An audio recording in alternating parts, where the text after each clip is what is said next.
We choose to go to the moon in this decade and do the other things, not because they are easy, but because they are hard. Because that goal will serve to organize and measure the best of our energies and skills. Because that challenge is one that we're willing to accept, one we are unwilling to postpone, and one we intend to win. President Kennedy's bold vision: unleash our imagination. If we could put a man on the moon within the decade, what else could we do? Suddenly, the impossible seemed possible. And throughout the 60s, America would experience a renaissance of new possibilities, philosophies, and serious challenges. In living color. Listen to my story about Leave it to Mr. Whipple. President Kennedy died. The Beatles! Hello. I didn't ask for a declaration of war. We'll get to the promised land. Across the nation, citizens were picketing and boycotting, sitting in and standing up, searching for answers, pushing barriers, and demanding change. With each passing year, the status quo was losing its status. But amidst all the social unrest, America remained intent on winning the space race. Being first to the moon was important, but sustaining our lead would require much more. Whether it's sports, business, education, or an entire nation, sustainable success requires vision and unwavering commitment to the future. To sustain the lead, America would require generations of smart kids ready to grab the baton and boldly go where no person had gone before. By 1969, America's commitment to education was unprecedented. I know. I was in 6th grade at the time. What I didn't know is that a simple science experiment would not only change my reality, but that of my classmates, my teacher, and perhaps even yours. In addition to being a wonderful person, Mrs. Hackett was an excellent teacher and a great patriot too. She took the challenge of educating America's youth to heart. Who knew? Maybe one of us would invent a future rocket, crack the code of life, or create innovative products that would change the world. She increased our general math and science curriculum and spent an entire week teaching us about aerodynamics.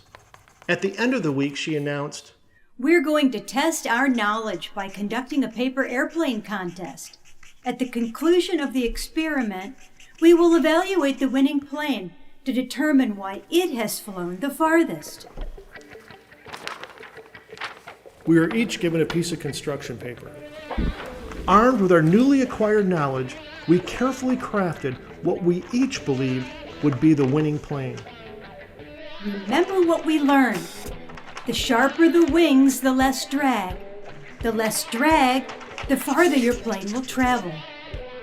One by one, my classmates stepped to the line and launched their planes.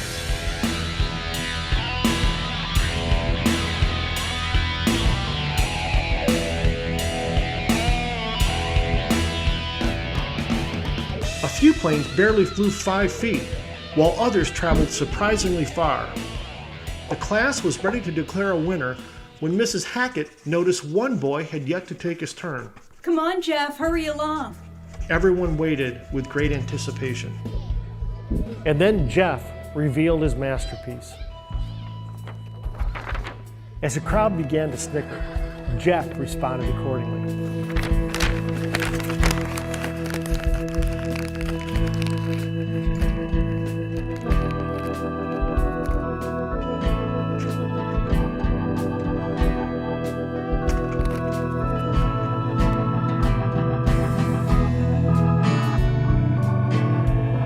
Time stopped. Reality shifted. Jeff's plane had traveled farther than the leading planes had flown. No one knew what to think, not even Mrs. Hackett. While no official winner was declared, that day I realized while knowledge is important, creativity is our most powerful asset. It always has been. Creativity can change reality. A few months later, on July 20th, along with millions of others, I watched as Neil Armstrong and Buzz Aldrin made history. Indeed, it was a giant leap for mankind. But accomplishments like that don't just happen. They require us to look beyond our initial perceptions. They take vision, clear goals, and unwavering commitment. Diverse people willing to ask questions, to challenge the status quo and take a stand. They require looking ahead, preparing for future success, sharing knowledge, remaining open-minded, learning from experience, and measuring our progress. We put a man on the moon, and that was nearly half a century ago. By embracing creativity and having the courage to take action, imagine what we could do today.